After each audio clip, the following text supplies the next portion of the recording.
Hello and thanks for joining us. Good evening. Here's the top stories across the northwest tonight. Peak cluster will prevent over 3 million tonnes of carbon dioxide being emitted each year. You've seen the glossy advert. The reality is a mega pipeline snaking through Cheshire and ending on the Wirral coastline. Supporters say it'll take 1 billion tonnes of CO2 out of the atmosphere. Objectors call it an environmental disaster in the making.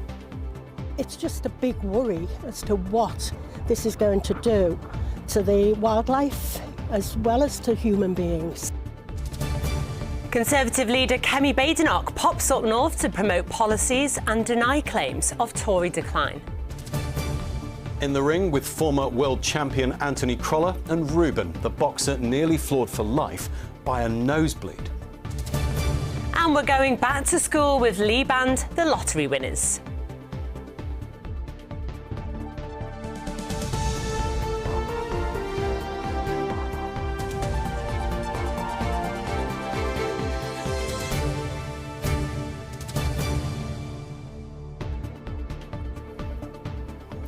So first tonight, depending on which side you listen to, it's either going to be a bonus or a blight on some of the most picturesque parts of the northwest. Yeah, tonight a campaign's underway opposing plans for a project called Peak Cluster.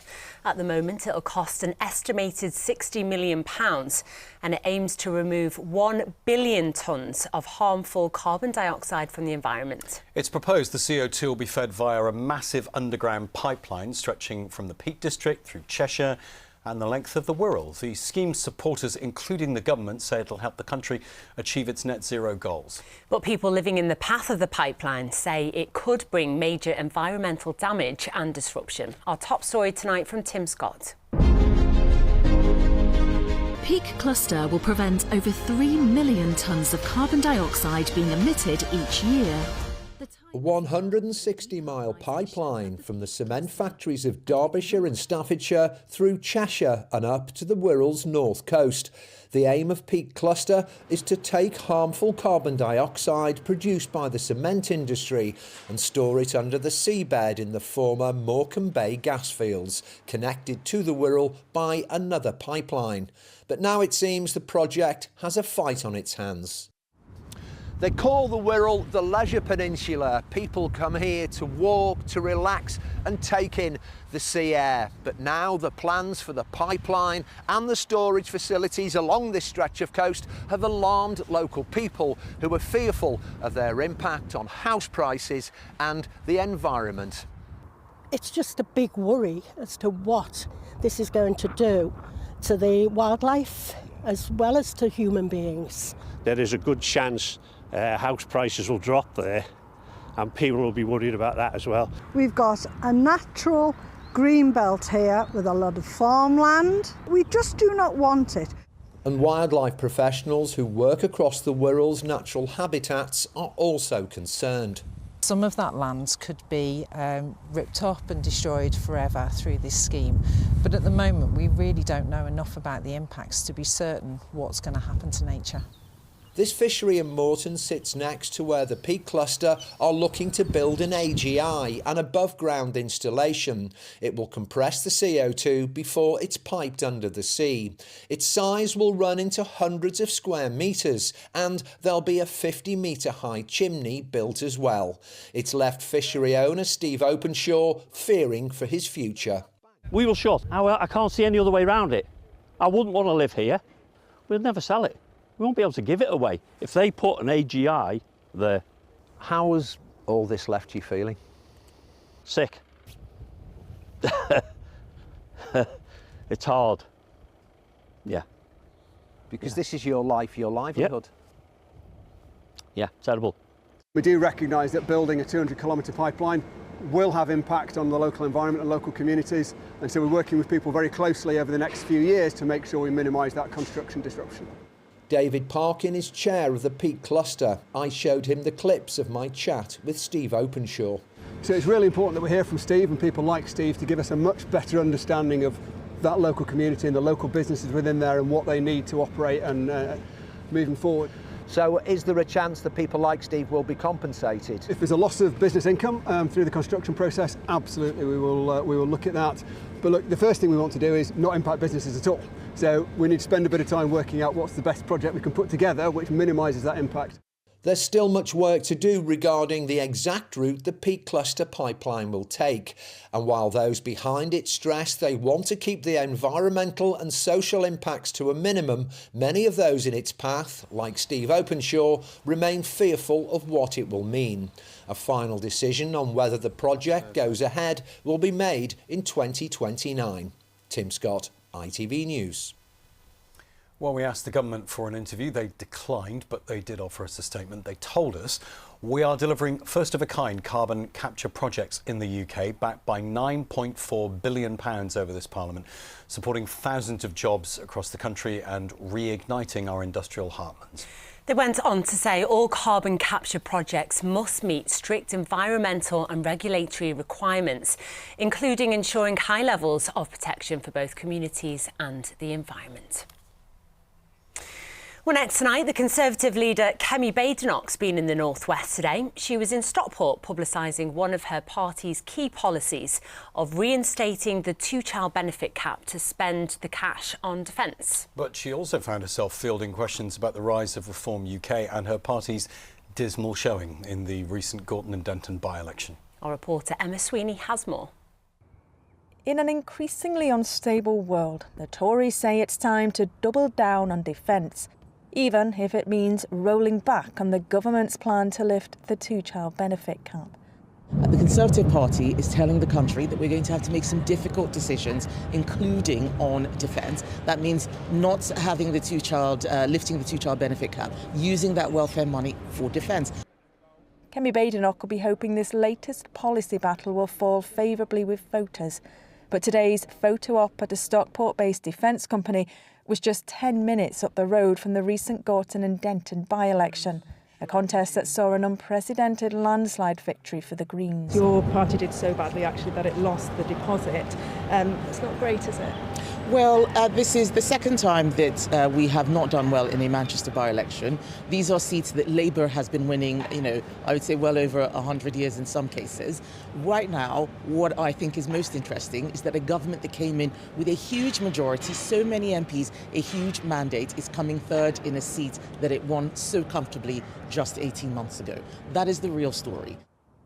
But while the Tories are keen to push all of the focus of that recent result onto Labour, the Conservatives themselves have fallen a long way since the toppling of the famous Red Wall in 2019. Back then they claimed 30 North West seats. Now they have just 3. The good news for the Conservatives is there are divisions on the left and some of Labour's vote is going over to the Greens. The bad news for the Conservatives is that Reform has gobbled up an awful lot of its vote, and that's a very, very difficult thing to combat. You can't out-tough Reform on issues like immigration. What you've got to do as Conservative leader is say, we are sounder on the economy than any other political party, including Reform. The Conservatives will hope today's announcement will go some way to delivering that message. Kemi Badenoch is defiant and she's clearly willing to put her head above the parapet in defence of the two-child benefit cap. Emma Sweeney, ITV News, Stockport. 2 other stories making the headlines tonight, and a police officer who stared down the barrel of a loaded pistol said he thought he was going to die and feared he'd never see his pregnant wife again. Get on the floor now! On the floor! On the floor now! Taser, taser, taser! Go on! Go on, go on, go on! PC Dan Clayton had tried to apprehend Jay Conway in Salford in May last year. He was able to flee but was eventually arrested a day later. Today, Conway was jailed for 14 years after earlier pleading guilty to a number of charges. A 19-year-old suffered life-changing injuries after being shot in the leg in Rochdale. Officers were called to Beswick Royd Street yesterday afternoon, just before 3:30, following reports of a shooting. Greater Manchester Police are asking witnesses to come forward. An independent report into Liverpool's victory parade last year found it may have underestimated just how many people would turn out for the event. The incident on Water Street that saw more than 100 people injured when Paul Doyle drove into crowds in the city centre fell outside the scope of the report. More than 1 million people lined the 10-mile route to celebrate Liverpool winning the Premier League title. The report said that while the majority of fans enjoyed themselves, changes to future events could be made around timings, record keeping and public safety. Time now for a look at what's to come on the ITV National News. Up next, here's Charlene. Trump says there's no deal to be made with Iran, only its surrender. 50 Israeli fighter jets struck the late Supreme Leader's underground military bunker in Tehran. Warnings about what impact events in the Middle East could have on your petrol bill and your mortgage. And we meet the 11-year-old returning to Crufts after battling cancer. She is the most loyal friend I've ever had. She's my best friend and there's nothing that could replace Eka. Very cute. So do join us for those stories and more from 6:30. Absolutely gorgeous. I know, I love a dog. Now, we've heard a lot in recent years, haven't we, about some of our most beloved live music venues struggling to make ends meet. Well, one place that seems to be bucking that trend has launched a campaign to actually expand. Yeah, Future Yards gained critical acclaim since it first opened its doors in Birkenhead in 2020. This weekend, it's hosting a 48-hour live music event to support the building of a new 600-capacity venue. And it's there we can join our Merseyside correspondent, Andy Bonner. Andy, tell us more. Good evening, Rob.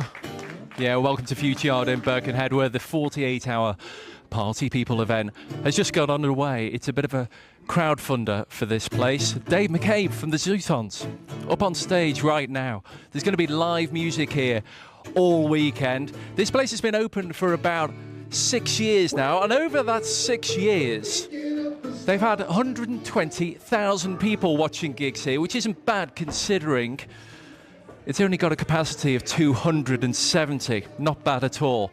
That is all going to change, though, very, very soon. Let's speak to Craig. Craig, hello. Hello. Tell us about this campaign. What's it all about? Why are you raising money, and what do you want to see here? So Build Our Future is a campaign to expand on our site here at Future Yard, create a new 600 capacity live music venue and a complex of new studio spaces. This is going to allow us to present more higher profile live shows, but also really turbocharge our learning programs on the community work that we do here at Future Yard. Yeah, you do a lot of community work here, working with kids and stuff. Is that what makes this different when other music venues are struggling? I think so. I think that, you know, we're a community music venue. We're established to really drive positive change in our town through music, and providing local young people with the opportunities to develop the skills to have careers in the live music industry, as well as develop from a creative point of view, is really at the heart of what we do. We're also here to make live music accessible for local people, whether that's through our neighbourhood ticket scheme or, as I say, access to our full range of skills and training programs. And you're really just embedded into the community here, aren't you? Yeah, absolutely. I mean, we're a community interest company, or a CIC, which really gives, you know, I suppose, our local community confidence in what we are as an organisation. And Build Our Future as a campaign really is about giving that collective community ownership of the next phase of the Future journey. Brilliant. And we can see that in the live room, it's underway already, and you've got music literally throughout the weekend. We're doing our 48-hour Party People, which, as you've just seen, has been kick-started by Dave from the Zootons, which is super exciting. We've got live music for 48 hours right the way through. That's bands and artists, but also our Mosh Tots programme, and, you know, young people playing from across our programmes. So I'm going to leave it there, but thank you. Good luck for the weekend. It is really all going on here, and there is an invitation. Anyone can come down here, pay what you can, and support this great cause. It looks amazing. Thanks so much, Andy. Enjoyed the Zootons. Yeah, I'd love to be there right now. It sounds great. Thousands of Harry Styles fans, another place to be tonight, are heading to the Co-op Live for his highly anticipated One Night in Manchester gig. It's a huge night for the singer from Holmes Chapel, as it marks the release of his new album. Some camped out overnight and queued all day to be first in line when doors opened a short while back. Fans will be asked to lock their phones away and given disposable cameras so they can capture memories without the distraction of a screen. I've been a fan for over 10 years, like since I was 12, I think. so I'm just really happy he's back. I came from Florida, America, and just for Harry Styles, I love him so much. We belong together. It finally appears, it's only love. It's dedication, that isn't That it? is proper. We just can't get enough of Harry Styles, can we? And we'll have another one of our region's top music acts a little later in the programme. But next to football, and can Liverpool manager Arne Slot get a tune out of his team tonight? The Reds travel to Wolves in the 5th round of the FA Cup. Slot admitted it's possibly Liverpool's best hope of some silverware after a difficult season. He said getting more goals from strikers like Cody Gakpo and Mo Salah was key. A player like Cody, a player like Mo, we expect from them and they expect from themselves to score more or assist more than 1 out of 9 or Mo 1 out of 10, I think. But as I said so many times, attacking is not only down to Cody and Mo, as defending is not only down to Ibu and Virgil. So yeah, let's make sure we create even more, which should be possible with the quality we are having. Elsewhere, Manchester City face a difficult trip to the northeast to face a Newcastle side fresh from a victory over the red half of Manchester. City, who beat Newcastle in the League Cup semi-final, are still fighting on 4 fronts this season. Manager Pep Guardiola says the FA Cup remains one of his top priorities. How many finals we played in the last years? How many semi-finals we played in the last years? So, a lot. That means always the FA Cup is so important. We're going to travel to Newcastle to win the game to get the next round. That's definitely 100%. Warrington's Luke Littler won his first match of the 2026 Premier League darts season last night by beating the current leader in his own backyard. To win in Cardiff, to beat a Welshman in the final, to beat the man who seemingly had his number. Littler took the final game in the 5th round of matches, 6-4 against Welshman Johnny Clayton in Cardiff, while number 1 and current Premier League holder Littler is 3rd in the table.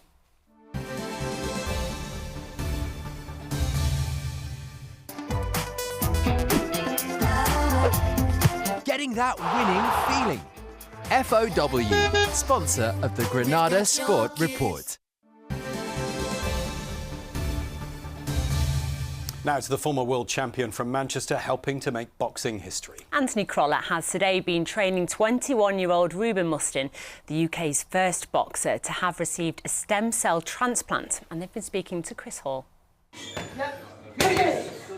Ruben, the miracle Mustin, has a world champion in his corner. But 3 years ago, his career nearly hit the canvas. I'd gone into the youth championships and boxing in the final, I clashed heads.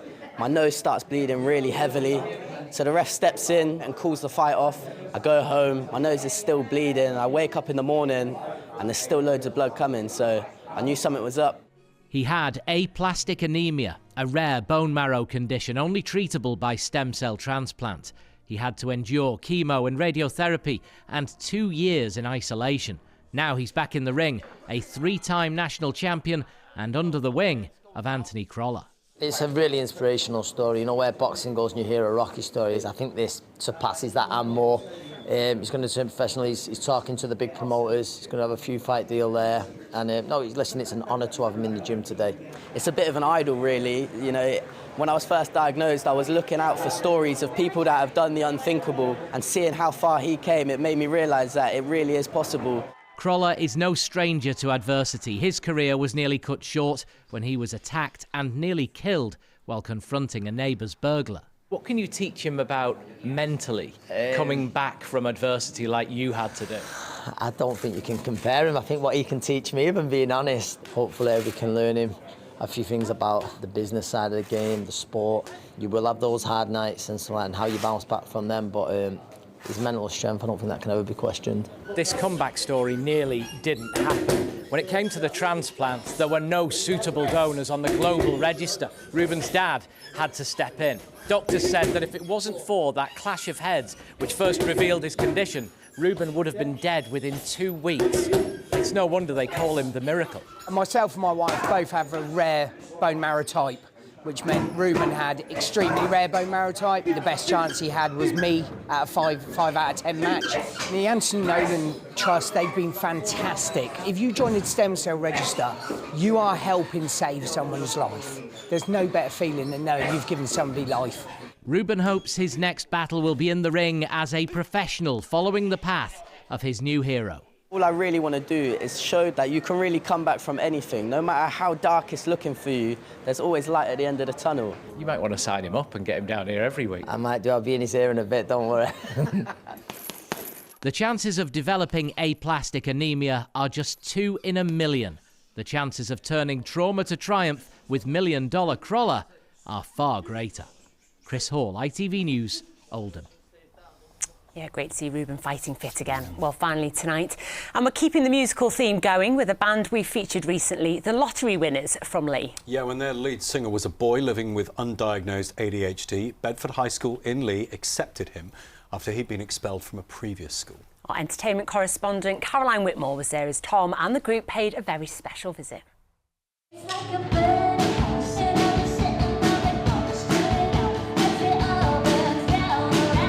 You're back here at Bedford High in Lee. I'm back. This is the school that took you in when you'd been expelled from another school in Lee. I was undiagnosed ADHD at the time. I think it's a lot better now. I think that the neurodivergent people, there's way more visibility and understanding around it. But when I was growing up, not so much. It's where I met Rob from the band, so it's always nice to be back. I've got good memories here. It's National Careers Week, and the band are very keen, I think, to really help inspire people, especially people who aren't sort of from, you know, big metropolitan cities, about the industry and what's possible. The music industry in our country is very, very successful. Within Greater Manchester, there's another £25 million of investment coming in. Great that they're in Lee doing it, because, you know, they're such a good band for shouting about their hometown. We play in stadiums and stuff. I'm not usually nervous doing that, but with you lot here, you lot are minging. Like, I wanted to be a musician. That's all I ever wanted to be, and it felt like a fantasy or a hobby. And like the grown-ups around me would say, you need to get a real job.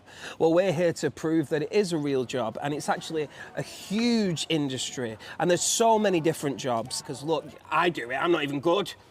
I managed to blag it. I was at the Brits the other day, don't know how. So the students that are involved today are all our students that are looking into an expressive arts career. Tom and Rob came to our school previously and they've really invested in our students. It's actually amazing to see them back in Lee. I'm a big fan of them and I've followed them all around the country watching them. This week during Careers Fair, it's been absolutely great. They really inspire me because I want to go into singing when I'm older, and just seeing them come back to where they're from and perform, it's brilliant. We're headlining Lee Sports Village Stadium. Look, there's a load of fans there now.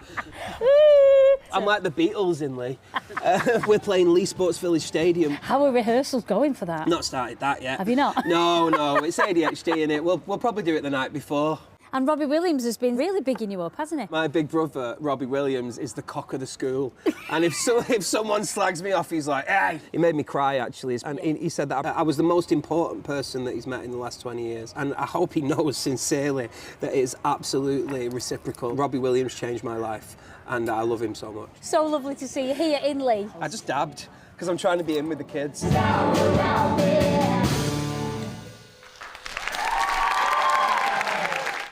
Cannot wait for that Lee gig. Let's get the weather. Here's Emma.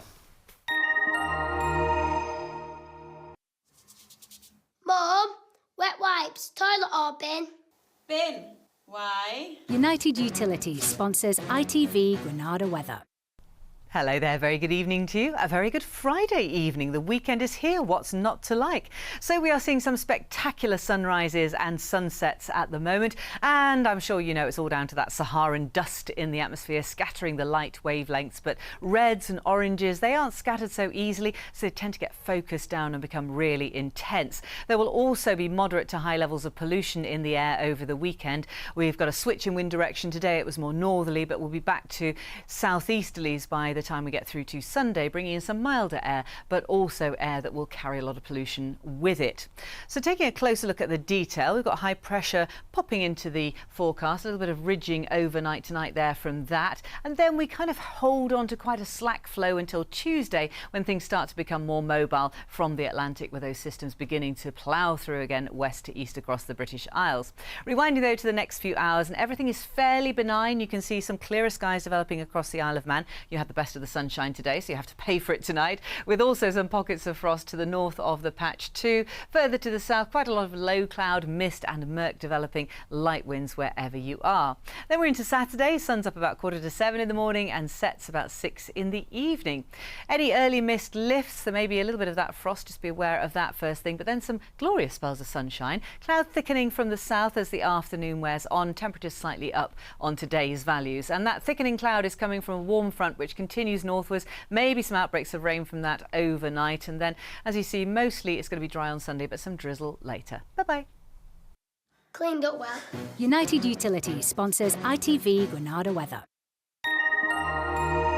Thanks, Emma. That's it for this evening's Granada Report. Yeah, we're back with the next update later tonight, but from all of us here, have a lovely weekend. Bye-bye. Bye.